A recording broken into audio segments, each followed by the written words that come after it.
Hola amigos, bienvenidos al canal de Charlie Pereira, tu senador para 2029. Y hoy estamos aquí pasando este ratito hablando un poco de historia. ¿Sí? ¿Nos vamos por este camino? Bien, acompáñenme si gustan. Denle like, suscríbanse al canal y aprieten el botón, la campanita esa de las notificaciones. Bien, comenzamos. El Uruguay como tal, como nos enseñan en la historia de la misma en las escuelas, sabemos que fue creada por allá por la Constitución de 1830, el 18 de julio de ese año, porque no teníamos un país como tal y esto se llamaba la Banda Oriental. Pero no es lo que nos atañe y lo que nos importa, sino la generación de las divisas y los partidos políticos que se dieron como tal. La historia reciente, llamémosle de 50 años, un poquito más a esta parte, hay ideologías políticas que utilizan la historia pretendiéndola llevar para su chacrita. Entonces, quiero hacer como una pequeña aclaración de cómo se han dado las cosas por si hay gente que no lee o no le interesa leer historia, pero sí de repente informarse y enterarse. Estamos hablando de que la patria se formó en ese 1830, donde tuvimos el primer presidente constitucional que fue Fructuoso Rivera. Cabe recordar que tanto él como el que vino posterior, que ya lo vamos a mencionar, fueron recuperados, rescatados de las manos opresoras del imperio portugués, porque el máximo exponente del Uruguay, el general José Gervasio Artigas, envió a su mejor chasque, el sargento Francisco de los Santos, a pagar un rescate con patacones a la isla de las Cobras. Estamos hablando que este sargento fue el último que cumplió una misión del prócer. ¿Qué particularidad tiene? Que en la jerga militar se respetan mucho los grados. Y en Uruguay no se posee el grado de brigadier general al azar. No existía en Uruguay. Este grado existía en el Imperio de Portugal y en el Imperio de Brasil. O sea, estos presos políticos, los militares presos políticos, terminaron pasándose para el otro bando. Porque es la realidad. Eran brigadeiros, que de ahí la denominación de brigadier. Ya eran generales artiguistas y pasaron a ser brigadeiros. ¿Sí? ¿Me sigue? Bien, entonces este primer presidente constitucional, Fructuoso Rivera, conocido por un acto genocida hacia nuestros indígenas en el pasado, fue nuestro primer presidente constitucional hasta 1834, donde toma la posta otro preso político, brigadeiro, Manuel Oribe. En esa época, cabe decirlo, era muy común que los altos rangos militares fueran personas de alto estatus y personas muy reconocidas. Así se nos empieza la historia del Uruguay, esta que se pretende aplicar al día de hoy. Por eso ya va a ver por dónde voy. A todo esto, el primer presidente no quería que este segundo presidente, Manuel Oribe, se hiciera cargo del país, un Nobel país. Entonces, como Nobel país que era, podíamos hacer lo que se nos antojara. Y ahí comienza ya, cual si fuera el paraíso, con un primer pecado. que fue un golpe de Estado. Entonces, en las inmediaciones, podríamos decir, de Carpintería, una gran batalla, y no importa quién es el ganador, acá todos pierden, el 10 de agosto, si mal no recuerdo, de 1836, este brigadier general Manuel Oribe, con los ponchos blancos, decide formar lo que hoy conocemos como el Partido Nacional, que hace poco cumplió años. Por el otro bando usaban ponchos celestes los que hoy conocemos como el Partido Colorado. ¿Y por qué es Partido Colorado y no celeste? Porque en las escaramuzas del campo se podrá imaginar que con barro y agua no se distinguían unos de otros, ni días de niebla menos. Entonces se optó por teñir los ponchos y usar los forros de los mismos, que eran rojos, para distinguir un bando y otro. Se habían puesto al revés los ponchos. El que no podía, porque pagar anilina, para los que somos más veteranos que llegamos a conocer lo que era teñir ropa, los que no podían darse el gusto de pagar la anilina, por ser muy cara en esa época, daban vuelta a los ponchos y ya está, suscitado el problema. Listo, finiquitado. Seguimos. Después, con los años, 135 años después, registre ese número por favor, 135 años después, o sea, había pasado mucha agua por abajo del puente, aparece un nuevo partido político, conformado por distintos tipos de agrupaciones, lo que se llaman las escisiones, o sea, separaciones de los partidos tradicionales, más partidos propiamente de izquierda, o sea, el bipartidismo, que era por lo que se peleaba en Uruguay, dejó de existir y dio paso a la nueva ideología de izquierda y derecha.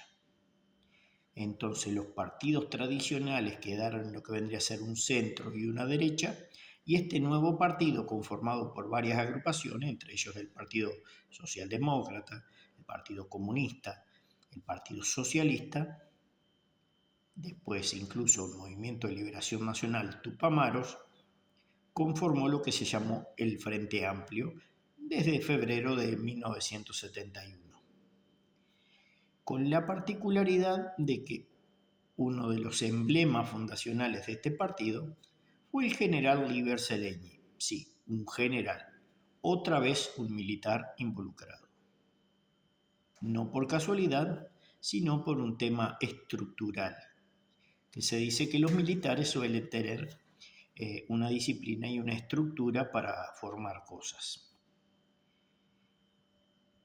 Ahí ya vamos al tema que nos atañe. El llevar o el utilizar en la memoria histórica acontecimientos del pasado para llevarlos a nuestra chacrita tiene que ser muy cuidadoso y respetuoso. ¿Por qué? Porque muchas veces se usa al prócer de los orientales, a José Gervasio Artigas, como si fuera una moneda de cambio. Entonces, en este siglo XXI que estamos transitando, todos aquellos que hablan del artiguismo, y más el gobierno de hoy, que maneja ciertos valores del pasado, en fin, y del socialismo, yo quiero decirles que Artigas fue el primer socialista uruguayo. ¿Por qué? Porque él pensaba en su población. Vale recordar las instrucciones de 1813 y el reparto de tierras de 1815, donde él decía que los más pobres sean los más privilegiados. Sí, escuchó bien vecina, escuchó bien vecino. ¿Se acuerda cuando íbamos a la escuela?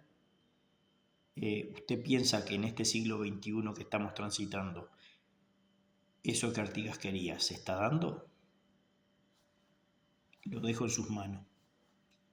Entonces, cuando utilizamos aquello de que Artigas tal cosa, Artigas tal otra, no. Artigas es un símbolo neutro, no es para un lado ni para el otro, es de todos. No se toca, Artigas no se debe tocar, porque Artigas quería repartir tierras y no tener asentamientos. Él quería que todos tuvieran su chacrita para producir. No hablaba de las riquezas venían solas. Después lo otro, cuando hablamos de las luchas potenciales que se realizaron en el pasado reciente, que sí originaron pérdidas humanas, escúchelo bien, como lo estoy diciendo, pérdidas humanas, tanto civiles como militares, se perdieron, hay desaparecidos, hay desvividos, que no tenía que haber pasado con ninguno, porque siempre se nombran de un lado, pero no se nombran del otro. Yo quiero comentarles que de ambos bandos hubo, porque aquí lo que hubo fue una dictadura cívico-militar a consecuencia de que un señor que después posteriormente fue presidente de la República, se cometieron actos de terrorismo de Estado, lo cual él mismo lo dijo. Él entró en el año 68 en un banco de Pando con una pistola 45 nada más y nada menos diciendo qué valor que tengo, qué poder que tengo. Todo el mundo se asusta o algo así. Está en los videos, está en YouTube, está en todos lados. Usted va a ver que el hombre se envalentonó porque tenía una 45, que en mi época era apología lo que el hombre hacía. Pero él cumplió su condena porque los militares lo apresaron, que dicho sea de paso, no pasó muy mal, porque si mal no recuerdo, él comentaba que en una unidad militar del interior, del otro lado del Río Negro, había comido churrasco y le daban mate. No pasó lo mismo en una unidad del este del país, donde dice que lo sacaban a pasear y le daban unos toques. Pero eso es harina de otro costal. Entonces, cuando hablamos del patriotismo histórico que Artigas conllevaba, también quiero comentarles, por si alguno se olvidó, que Artigas se sentó por allá por Soriano en un Ibirapitá y pensaba que le iba a dar de comer a su gente, que iba al exilio acompañándolo fielmente, porque eso era fiel a la causa, y este hombre se preocupaba por ellos. Entonces, hoy en día tenemos un problema de memoria histórica en donde involucramos próceres y los traemos para nuestra chacrita, pero no estamos cumpliendo con la actualidad. O sea, estamos viviendo de la memoria. Estamos como si fuéramos campeones del mundo, ¿se acuerda? Como si estuviéramos en el Maracaná, pero ninguno vivió en el Maracanazo. No por lo menos lo de mi generación, ni cerca estuvimos. Y mire que se precisa. Son 75 años mínimo el que recién nacía. ¿Qué le parece? Tendríamos que tener un lote de veteranos de 90 años, más o menos, 85, para que pueda tener memoria del maracanazo. Lo mismo pasa con el pasado reciente. Muchos hablan y hablan de que estuvieron, que lucharon, que hicieron tal o cual cosa, y paso a comunicarles, por si tuvieron un bahío que se llama, o una pérdida de memoria, o tuvieron parcialmente una pareidolia, que eso no ocurrió. No los de mi generación.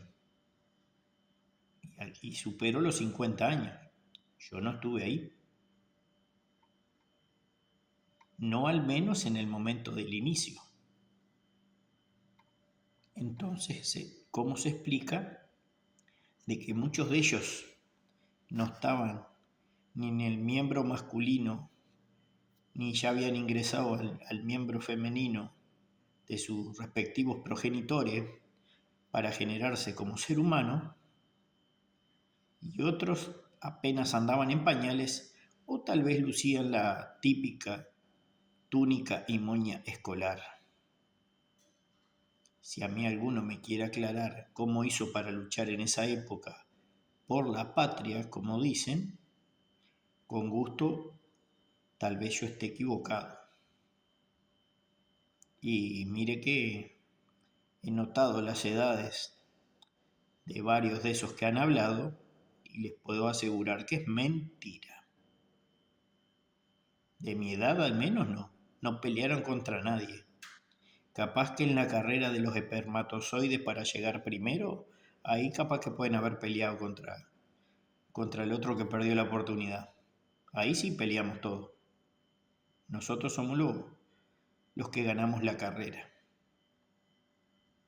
Por eso, la historia, bien usada, es rica en valores y anécdotas, pero no podemos utilizarla al azar. Tenemos que usarla correctamente. Y más hoy en día, cuando se utiliza para traer viejas anécdotas y hacer un paralelismo con la situación de hoy, lo cual atenta contra los viejos valores de inicio de la patria. Amigos, ha sido un placer, muchas gracias por estar ahí y nos vemos en otra oportunidad.